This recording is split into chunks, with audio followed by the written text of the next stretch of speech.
கர்த்தருக்குள் பிரியமானவர்களே, ஃபீபா வானொலி நேயர்களுக்கு வாழ்த்துகள்.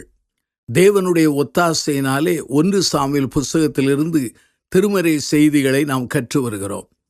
இந்த 1 சாமுவேல் 16ஆம் அதிகாரம் 14 23 வசனங்களை வாசித்தால், சவுல் ராஜா தன்னுடைய பிரச்சனைகள், வேதனைகள் இவைகளிலிருந்து நிவாரணம் அல்லது விடுதலையை தேடுகிற அந்த சம்பவம் பதிவு செய்யப்பட்டிருக்கிறது. நாம் விடுதலைக்காக தவறான நபர்களிடத்தில் செல்கிறோம், தவறான இடத்தை நோக்கி செல்கிறோம், தவறான முறைகளை கையாள விரும்புகிறோம். இந்த திருமறை பகுதியை வாசிக்கும் பொழுது அங்கே சவுல் ராஜா தன்னுடைய வாழ்க்கையிலே துன்பங்கள், துயரங்களை அவன் எவ்வாறு கையாண்டான் என்பதை நான் சொல்ல விரும்புகிறேன். இந்த குறிப்பிலிருந்து நாம் கற்றுக்கொள்கிற பாடம் என்ன? நாம் நம்முடைய வாழ்க்கையிலே துன்பம், துயரத்தை எவ்வாறு கையாளுவது? நமது துன்பங்கள் மத்தியிலே புரிந்து கொள்ள வேண்டியது என்னவென்றால், எல்லாவற்றையும் அறிந்திருக்கிறவர் நம்முடைய ஆண்டவர். அவர் எல்லாவற்றையும் ஆளுகிறவராயிருக்கிறார். ஒளியை படைத்து இருளை உண்டாக்கினேன், சமாதானத்தை படைத்து தீங்கை உண்டாக்குகிறவர் நானே, கர்த்தராகிய நானே இவையெல்லாம் செய்கிறவர் என்று ஆண்டவருடைய வேத வசனத்திலே ஏசாயா 45ஆம் அதிகாரம் 7 வாசிக்கிறோம். 1 சாமுவேல் 16ஆம் அதிகாரம் 13வது வாக்கியத்திலே தாவீதின் மேல் தேவ ஆவியானவர் இறங்கினார். 1 சாமுவேல் 16ஆம் அதிகாரம் 14 சவுலை விட்டு தேவ ஆவியானவர் நீங்கினார். தேவன் நேரடியாக செயல்படுகிறார், சில சமயங்களிலே மறைமுகமாக செயல்படுகிறார். டைரக்ட்லி அண்ட் இன்டைரக்ட்லி என்று சொல்லலாம். தாவீதை சாமுவேல் நேரடியாக அபிஷேகித்தார். ஆனால் தாவீதை சவுல் ராஜாவின் அரண்மனைக்கு கொண்டு வரத்தக்கதாக சவுல் ராஜாவினுடைய அந்த கலங்கம் பண்ணுகிற தன்மை, அவன் வேதனையை பயன்படுத்துகிறார். தேவனால் வரவிடப்பட்ட பொல்லாத ஆவி சவுலை கலங்க பண்ணியது. தேவனுடைய கரத்தில் இருக்கும் வரைந்தும் நமக்கு பாதுகாப்பு உண்டு. தேவனுடைய கரத்தை விட்டு விலகும் பொழுது தேவ பாதுகாப்பை நாம் இழந்து போகிறோம். அருமையானுள்ளே, இந்த பகுதியை நான் வாசித்து தியானிக்கும் பொழுது நம்முடைய வாழ்க்கையிலே துன்பங்கள், துயரங்கள், சஞ்சலங்கள், கலக்கங்கள் வரும்போது நம்முடைய வாழ்க்கையிலே நன்மையான, ஆரோக்கியமான அந்த தீர்வை நாம் தேட வேண்டும். 1 சாமுவேல் புஸ்தகம் 16ஆம் அதிகாரத்திலே 15 17 வாக்கியங்களை நாம் வாசித்து பாருங்கள். சவுல் ராஜாவின் வாழ்க்கையிலே துன்பங்கள் வரும்போது அவன் எதை தேடினான்? நம்முடைய வாழ்க்கையிலே துன்பங்கள் வரும்போது, சஞ்சலங்கள் வரும்போது தேவனையும் தேவனுடைய தயவையும் நாட வேண்டும். தேவனுடைய இசை நமக்கு விடுதலை தருகிறது. சொல்ல வேண்டுமென்றால் தேவனை ஆராதிக்கிற அந்த முறைமை நமக்கு விடுதலை தருகிறது. சங்கீதம் 33ஆம் சங்கீதம் 1-3 வாக்கியங்களை வாசித்து பாருங்கள். நீதிமான்களே, கர்த்தருக்குள் களிகூருங்கள், துதி செய்வது செம்மையானவர்களுக்கு தரும். சுரமண்டலத்தினால் கர்த்தரை துதித்து 10 நரம்பு வீணைகளினால் அவரை கீர்த்தனம் பண்ணுங்கள். அவருக்கு புது பாட்டை பாடுங்கள். ஆனந்த சத்தத்தோடே வாத்தியங்களை நேர்த்தியாய் வாசியுங்கள். மார்ட்டின் லூத்தர் என்ற பக்தன் இவ்வாறு சொல்கிறார்: தேவனுடைய வார்த்தைக்கு அடுத்தபடியாக தேவனை துதிக்கிற அந்த இசை அல்லது தேவனை ஆராதிக்கிற அந்த இசை தேவனுக்கு துதியை கொண்டு வரும் என்று சொல்கிறார். தேவனுடைய இசையிலே வல்லமை உண்டு, அதாவது தேவனை ஆராதிப்பதிலே வல்லமை உண்டு. சங்கீதம் 27ஆம் சங்கீதம் 9 பாருங்கள். பரிமள தைலமும் சுகந்த தூபமும் இருதயத்தை களிப்பாகிறது போல ஒருவனுடைய சிநேகிதன் உட்கருத்தான ஆலோசனையினால் இன்பமானது களிப்பாகும் என்று சொல்லப்பட்டிருக்கிறது.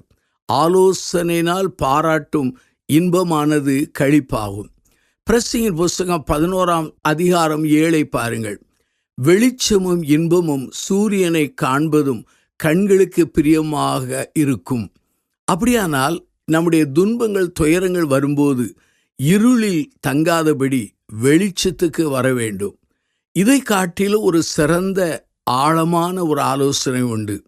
அப்போஸ்தலனாகிய பவுல் பிலிப்பியர் நிருபம் 4ஆம் அதிகாரம் 6-7 வசனங்களில் இப்படி எழுதுகிறார்: நீங்கள் ஒன்றுக்கு கவலைப்படாமல் தோத்திரத்தோடு கூடிய ஜெபத்தினாலும் வேண்டுதலினாலும் தேவனுக்கு தெரியப்படுத்துங்கள் என்று சொல்லி எழுதுகிறார். அப்படியானால் நம்முடைய துன்பங்கள், துயரங்களிலே அதிலிருந்து விடுவிக்கப்படுவதற்கு உன்னதமான ஒரு ஆலோசனை என்ன? தேவனை நோக்கி ஜெபிப்பது, தேவ சமூகத்தை நாடுவது. இதுதான் நல்ல ஆலோசனையாகும். இரண்டாவதாக 1 சாமுவேல் 16 18-20 வாக்கியங்களை வாசித்தால் ஆண்டவருடைய அந்த சேவைக்கு ஆயத்தப்படுகிற தன்மையை குறித்து இங்கு வாசிக்க முடிகிறது. தாவீது ஆடுகளை மேய்த்து கொண்டிருந்தவன். ஆனால் ஆண்டவர் தன்னுடைய சேவைக்கு அவனை ஆயத்தப்படுத்துகிறார். தாவீதை சவுலின் வேலைக்காரன் அறிந்தவன். சவுலை பார்த்து அந்த வேலைக்காரன் சொல்கிறான், நான் ஒருவனை அறிவேன், அவன் தேவனுக்கு பயந்தவன் என்று சொல்கிறார்.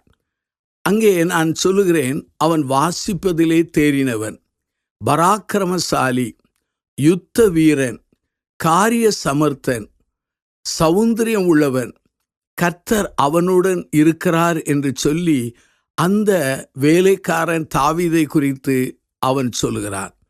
அருமையானவர்களே, இந்த அருமையான காரியங்களிலே சிறந்தது என்ன? கர்த்தர் அவனோடு இருந்தது. அவன் வாசிப்பதில் தேறினவன்தான், பராக்கிரமசாலிதான், யுத்த வீரன்தான், காரிய சமர்த்ததான், சௌந்தரியம் உள்ளவன்தான். ஆனாலும் இதிலே உன்னதமான அனுபவம் என்ன?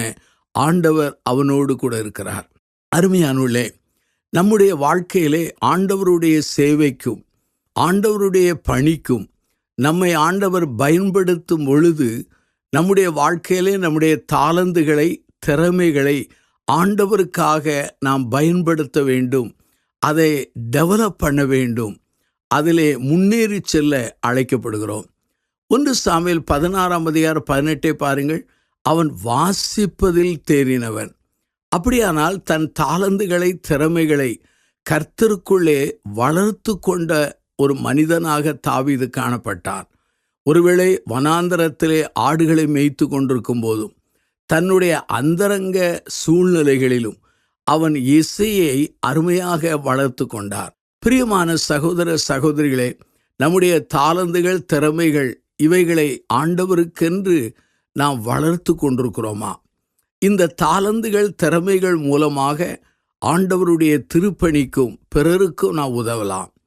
மத்தேயு நற்செய்தி நூல் 25 20-21 வாக்கியங்களை வாசித்து பாருங்கள். இந்த பகுதியிலே தாளந்துகளின் ஓமை பதிவு செய்யப்பட்டிருக்கிறது. 5 தாளந்தை பெற்றவன் வேறொரு 5 தாளந்தை அவன் சம்பாதித்தான். அதனுடைய பொருள் என்ன? தன் தாளந்தை அல்லது தனக்கு கொடுக்கப்பட்டதை விருத்தி அடைந்தான். 1 கொரிந்தியர் புஸ்தகம் 10-31 சொல்கிறது, ஆகையால் நீங்கள் புசித்தாலும் குடித்தாலும் எதை செய்தாலும் எல்லாவற்றையும் தேவனுடைய மகிமைக்கென்று செய்ய வேண்டும். நம்முடைய வாழ்க்கையிலே ஆண்டவரால் பயன்படுத்தப்பட வேண்டும் என்றால் நம்முடைய வாழ்க்கையிலே நம்முடைய நற்புகழை நாம் காத்து கொள்ள அழைக்கப்படுகிறோம். Maintain good reputation with God and others என்று சொல்லலாம். இங்கே 1 சாமுவேல் புஸ்தகத்திலே 16-18 வாக்கியத்தை பாருங்கள். தாவீது தேவனுக்கும் மனிதர்களுக்கும் இடையில் உள்ள அந்த நல் பெயரிலே அவன் சிறந்தவனாக அதை காத்து கொண்டான். கர்த்தருக்கு முன்பாகவும் அவன் நற்புகளை காத்து கொண்டான். மனிதர்களுக்கு முன்பாகவும் அவன் நற்புகளை அவன் காத்து கொண்டவனாக காணப்பட்டான். இதை ஆங்கிலத்தில் சொல்ல வேண்டுமென்றால் இம்ப்ரெசிவ் ரெஸ்யூம் என்று சொல்லலாம். ஒரு அருமையான ஒரு வாலிபன், ஒரு வாலிப தங்கை ஒரு கம்பெனியிலே வேலை செய்யும்போது தன்னை குறித்த தற்குறிப்பு அல்லது சுருக்க குறிப்பு, தன்னை பற்றிய விவரங்களை ரெஸ்யூம் என்று சொல்வார்கள். அதே போல சவுலின் வேலைக்காரன் இந்த தாவீதை குறித்து அருமையான ஒரு ரெஸ்யூம் சொல்கிறார். வாசிப்பதில் தேறினவன், பராக்கிரமசாலி, யுத்த வீரன், காரிய சமர்த்தன், சௌந்தரியம் உள்ளவன், கர்த்தர் அவனோடு இருக்கிறார் என்று சொல்கிறார். அருமையானவர்களே, நல்ல பெயரை பெற 20 ஆண்டுகள் பிடிக்கும். ஆனால் அதை கெடுக்க 5 வினாடிகள் தான் போதும். இதை வாரன் பஃபட் என்று சொல்கிற ஒரு பெரிய ஒரு மனிதன் இவ்வாறு சொல்கிறார்.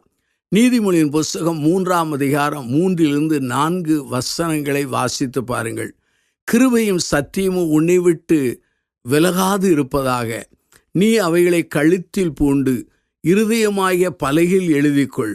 அதனால் தேவனுடைய பார்வையிலும் மனுஷருடைய பார்வையிலும் தயையும் நற்புத்தியும் பெறுவாய் என்று சொல்லி வேதவசனம் சொல்கிறது. நீதிமொழிகளின் புஸ்தகம் 22ஆம் அதிகாரம் 1 நான் வாசிக்கிறேன். திரளான ஐஸ்வர்யத்தை பார்க்கிலும் நற்கீர்த்தியே தெரிந்து கொள்ளப்படத்தக்கது. அருமையானவர்களே, 1 சாமுவேல் 16ஆம் அதிகாரம் 19-20 வாக்கியங்களை வாசித்து பாருங்கள். பிறருக்கு பணி செய்ய வாய்ப்புகளுக்காக நாம் ஆயத்தப்பட வேண்டும். Be ready for opportunities to serve என்று சொல்லலாம். அநேகர் வாய்ப்புகள் வரும்போது அதை இழந்து விடுகிறார்கள். ஆனால் சங்கீதக்காரனாகிய தாவீதோ அவன் வாய்ப்புகளுக்காக தன்னை ஆயத்தப்படுத்தி கொண்டவன். ராஜாவாக அபிஷேகம் பண்ணப்பட்டவன். ஆனால் ஆடுகளை மேய்த்து கொண்டிருக்கிறான். ஒரு விளையாட்டு வீரன் முதலாவது விளையாடத் தொடங்குவான். அதிலே நேரத்தையும் காலத்தையும் கொடுத்து தன்னுடைய முழு முயற்சியோடு கட்டுப்பாடோடு தன்னை பயிற்றுவிக்கிற மக்களுடைய ஆலோசனை கீழ்ப்படிந்து நடக்கும் பொழுது அவன் விளையாட்டு வீரர்களிலே சிறந்தவனாய் மாறிவிடுகிறான். அதே போலதான் சங்கீதக்காரனாகிய தாவீது தன்னை வாய்ப்புகளுக்காக ஆயத்தப்படுத்தி கொண்டிருந்தார். இந்த சங்கீதக்காரன் அந்த சவுல் ராஜாவின் அரண்மனையை தட்டவில்லை. இவன் தன்னை ஆயத்தப்படுத்திய போது அந்த அரண்மனையின் கதவு திறந்தது. 2 தீமோத்தேயுவின் புஸ்தகம் 4ஆம் அதிகாரம் 2 பாருங்கள். சமயம் வாய்த்தாலும் வாய்க்காவிட்டாலும் ஜாக்கிரதையாய் திருவசனத்தை பிரசங்கம் பண்ணு என்று சொல்லப்படுகிறது. கொஞ்சத்திலே உண்மை உள்ளவன் அநேகத்திலும் உண்மையுள்ளவனாய் இருக்கிறான். லூக்கா நற்செய்தி நூல் 16ஆம் அதிகாரம் 10 சொல்கிறது. அப்படியானால் இந்த அருமையான தாவீது அந்த பணி செய்வதற்காக ஆயத்தப்படுத்தினான். வாய்ப்புகளுக்காக தன்னை திடப்படுத்தி கொண்டான். தேவனுக்கும் மனிதர்களுக்கு இடையில் உள்ள உறவிலே அவன் சிறந்தவனாக காணப்பட்டான். அருமையான என் சகோதர சகோதரிகளே, 3ஆவதாக ஒரு காரியத்தை நான் சொல்ல விரும்புகிறேன். அது என்னவென்று சொன்னால், ஆசீர்வாதத்தின் வாய்க்காலாகவே இந்த தாவீது மாறிப்போனான். எப்படி என்று நான் விளக்க விரும்புகிறேன். 1 சாமுவேலின் புஸ்தகம் 16ஆம் அதிகாரத்தை நீங்கள் எடுத்து வைத்துக் கொள்ளுங்கள். அதிலே 21-23 வசனங்களை வாசித்து பாருங்கள். மக்களை 2ஆக பிரிக்கலாம். சிலர் பிறருக்கு ஆசீர்வாதத்தின் வாய்க்காலாக மாறிவிடுகிறார்கள். ஆனால் சிலரோ சாபத்தின் வாய்க்காலாக மாறிவிடுகிறார்கள். ஆனால் தாவீதின் வாழ்க்கையை பார்த்தால் அவன் ஆசீர்வாதத்தின் வாய்க்காலாகவே மாறிவிட்டான். ஆண்டவர் நம்மை எங்கே வைத்திருக்கிறாரோ அங்கே நாம் பணி செய்ய அழைக்கப்படுகிறோம். 1 சாமுவேல் புஸ்தகம் 16ஆம் அதிகாரம் 21-22 எடுத்து வாசித்து பாருங்கள். இந்த சவுல் ராஜாவின் மேலே பொல்லாத ஆவி அவனை கலக்க பண்ணும் பொழுது இவன் சுரமண்டலத்தை எடுத்து வாசிப்பான். அப்போது அவனுக்கு விடுதலை வருகிறது. முதலாவது சுரமண்டலம் வாசிக்கிற அந்த இசையை மீட்டுகிறவனாக சென்றான். கொஞ்ச காலம் கழித்து அவனுக்கு என்ன வேலை கிடைத்தது என்றால், ஆயுதங்களை தாங்குகிற ஆயுததாரியாக வேலை கிடைத்தது. அருமையானவர்களே, கொஞ்சம் கொஞ்சமாக ஆண்டவர் இந்த தாவீதை உயர்த்துகிறார். அருமையானவர்களே, எந்த இடத்திலே உங்களை ஆண்டவர் வைத்தாரோ அந்த இடத்திலே நீங்கள் ஆண்டவருக்காக நன்றாக நீங்கள் பயன்படுத்தப்பட உங்களை ஆயத்தப்பட வேண்டும். சிலர் தங்களுக்கு கிடைத்த சின்ன வேலையை உதாசீனப்படுத்துகிறார்கள். பெரிய வேலை வந்தால்தான் நான் செய்வேன் என்று பிடிவாதத்தோடு முடங்கி சோம்பேறியாய் படுத்து தூங்குகிறார்கள். என்னுடைய வாழ்க்கையிலே ஊழியத்துக்கு வரும் பொழுது இப்பொழுது 50வது ஆண்டிலே நான் பிரவேசித்திருக்கிறேன். ஊழியத்திலே முதல் முறை துண்டு பிரதிதான் கொடுத்தேன். கொஞ்ச காலம் கழித்து அங்கே சண்டே ஸ்கூல் நடத்தினேன். பிற்பாடு வாலிபர் கூட்டங்கள் நடத்தினேன். பிறகு கிராமங்களில் போய் பிரசங்கித்தேன். இப்படியாகத்தான் ஆண்டவர் எந்த இடத்திலே என்னை வைத்தாலும் அந்த இடத்திலே ஆண்டவருக்காக சேவை செய்ய ஆரம்பித்தேன். நீதிமொழியின் புஸ்தகம் 22ஆம் அதிகாரம் 29 பாருங்கள். தன் வேலையில் ஜாக்கிரதையாய் இருக்கிறவனை நீ கண்டால் அவன் நீசருக்கு முன்பாக நில்லாமல் ராஜாக்களுக்கு முன்பாக நிற்பான். அருமையான என் சகோதர சகோதரிகளே, உங்கள் வாழ்க்கையிலே நீங்கள் கற்றுக்கொள்ள வேண்டிய பாடம் இதுதான். எந்த இடத்திலே நீங்கள் ஆண்டவருக்கென்று வைக்கப்படுகிறீர்களோ அந்த இடத்திலே நீங்கள் ஆண்டவருக்காக உண்மையாய் உத்தமமாய் நீங்கள் வேலை செய்தால் ஆண்டவர் உங்களை ராஜாக்களுக்கு முன்பாக நிறுத்துவார். தாவீதை பாருங்கள். அவன் தகப்பனுக்கு 8வது மகன். ஆனால் 8வது மகனாகிய அவன் ஆடுகளை மேய்த்தான். அதே சமயத்திலே சுரமண்டலத்தை வாசித்தான். ஆண்டவரை மகிமையை எண்ணி அவரை பாடி கனம் பண்ணினான். தனக்கும் ஆண்டவருக்குள்ள உறவையும் தனக்கும் பிறருக்குள்ள உறவையும் அவன் செம்மையாய் அவன் பண்படுத்தி வாழ்ந்தான். அதனுடைய விளைவு என்ன? கர்த்தர் இவனை தெரிந்து கொண்டார். சாமுவேல் மூலமாக இவனை ராஜாவாக அபிஷேகித்தார். இது அவனுக்கும் அவன் சகோதரருக்கும் தகப்பனுக்கும் மாத்திரம் தெரியும், மற்றவர்களுக்கு தெரியாது. ஆனால் இந்த மனிதனுடைய உண்மையை நிமித்தம் அவனை ஆண்டவர் அரண்மனைக்கே கொண்டு போனார். வேத வசனத்தில் 1 தீமோத்தேயுவின் புஸ்தகம் 3ஆம் அதிகாரம் 13 சொல்கிறது, இப்படி உதவிக்காரருடைய ஊழியத்தை நன்றாய் செய்கிறவர்கள் தங்களுக்கு நல்ல நிலையையும் கிறிஸ்து இயேசுவை பற்றும் விசுவாசத்தில் மிகுந்த தைரியத்தையும் அடைவார்கள் என்று அப்போஸ்தலனாகிய பவுல் சொல்கிறார். ஆகவே உதவிக்காரர் ஊழியத்தையும் நன்றாக செய்தால் நல்ல நிலைக்கு வருவார்கள், விசுவாசத்திலே மிகுந்த தைரியத்தை அடைவார்கள். அருமையான என் சகோதர சகோதரிகளே, நம்முடைய வாழ்க்கையை நாம் சிந்திக்க அழைக்கப்படுகிறோம். ஆகவே நம்முடைய வாழ்க்கையிலே எந்த பணியிலே, எந்த இடத்திலே, எந்த நிலையிலே நம்மை ஆண்டவர் வைத்திருந்தாலும் அந்த நிலையிலே நம்முடைய பணியிலே சிறந்து செய்ய அழைக்கப்படுகிறோம். இங்கே சவுல் ராஜாவினுடைய அரண்மனையிலே இவனுடைய பணி என்ன? சுரமண்டலத்தை மீட்டு கொள்ளுகிற ஒரு பணி. சுரமண்டலத்தின் மூலமாய் இசை எழுப்பி ஆண்டவரை கனம் பண்ணுகிற, அவரை மகிமைப்படுத்துகிற ஒரு நிலை. ஆனால் இந்த நிலை இந்த சவுல் ராஜாவினுடைய அந்த கலக்கத்தை, துன்பத்தை அமைதிப்படுத்ததாக மாறிவிடுகிறது. ஆகவே தான் இவன் ஆசீர்வாதத்தினுடைய ஒரு வாய்க்காலாக மாறிவிட்டான். இந்த செய்தியை கேட்டுக்கொண்டிருக்கிற சகோதர சகோதரிகளே, ஆண்டவருக்குள் வாழுகிறவர்கள் அந்த உலகத்தின் மக்களுக்கும் மற்றவர்களுக்கும் ஆசீர்வாதத்தின் வாய்க்காலாக மாறுவார்கள். பழைய ஏற்பாட்டிலே யோசேப்பை பாருங்கள். அவன் ஒரு ஆசீர்வாதத்தின் வாய்க்கால். எகிப்துக்கும் ஆசீர்வாதத்தின் வாய்க்காலாக மாறினான். தன் சொந்த குடும்பத்துக்கும் ஆசீர்வாதத்தின் வாய்க்காலாக மாறினான்.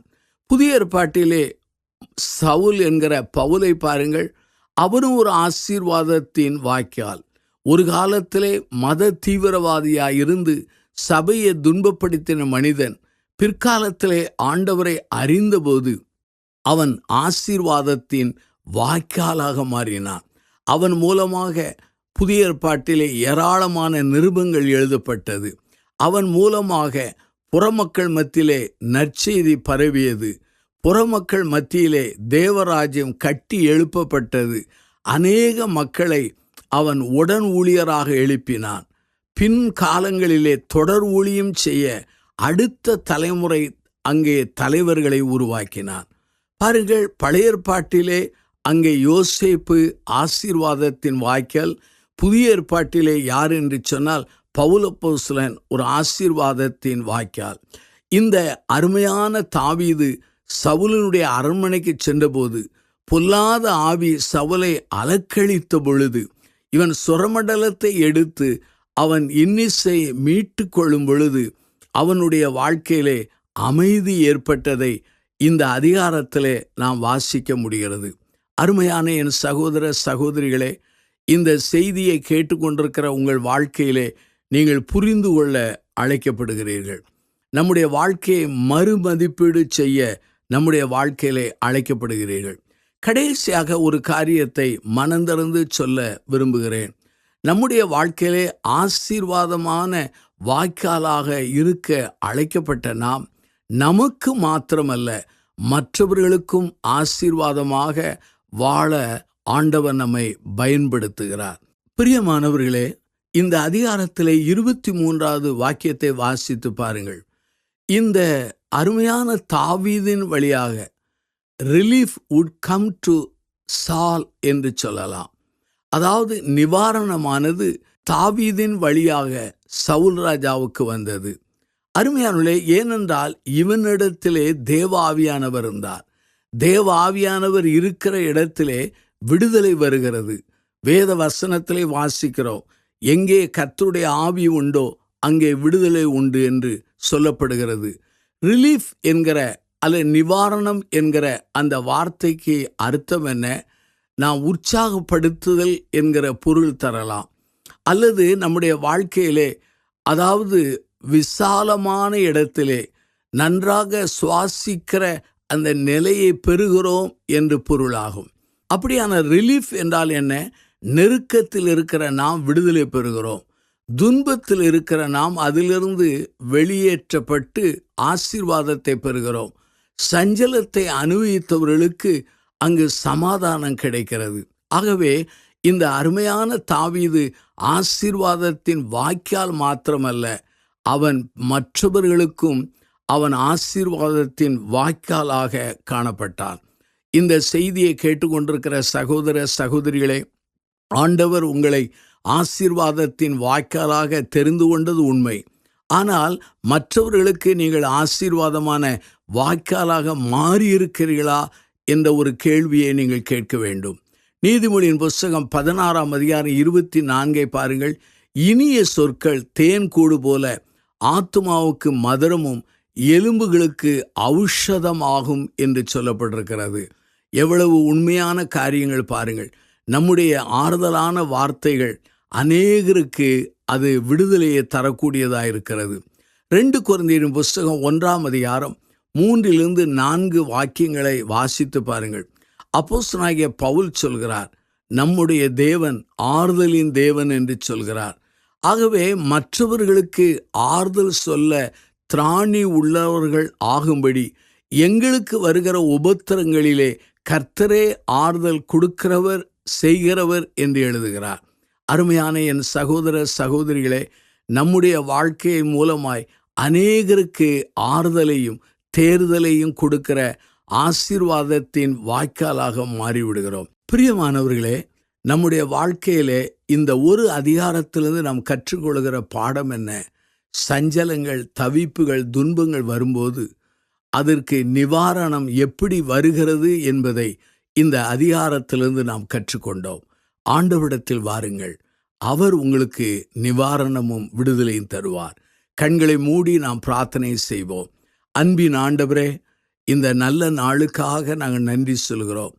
இந்த அதிகாரத்தின் மூலமாய் சவுல் ராஜாவின் சஞ்சலத்தையும் தாவீது மூலமாக அவன் பெற்றுக்கொண்ட நிவாரணத்தையும் நாங்கள் கற்றுக்கொண்டோம். இந்த பகுதியின் மூலமாய் பல்வேறு காரியங்கள் வழியாக எங்களோடு நீர் பேசினதற்காக நாங்கள் நன்றி சொல்கிறோம். எங்களுடைய செத்துப்போன மனசாட்சியை உயிர்ப்பித்து நல்ல தீர்மானங்கள் செய்ய பலந்தாரும்.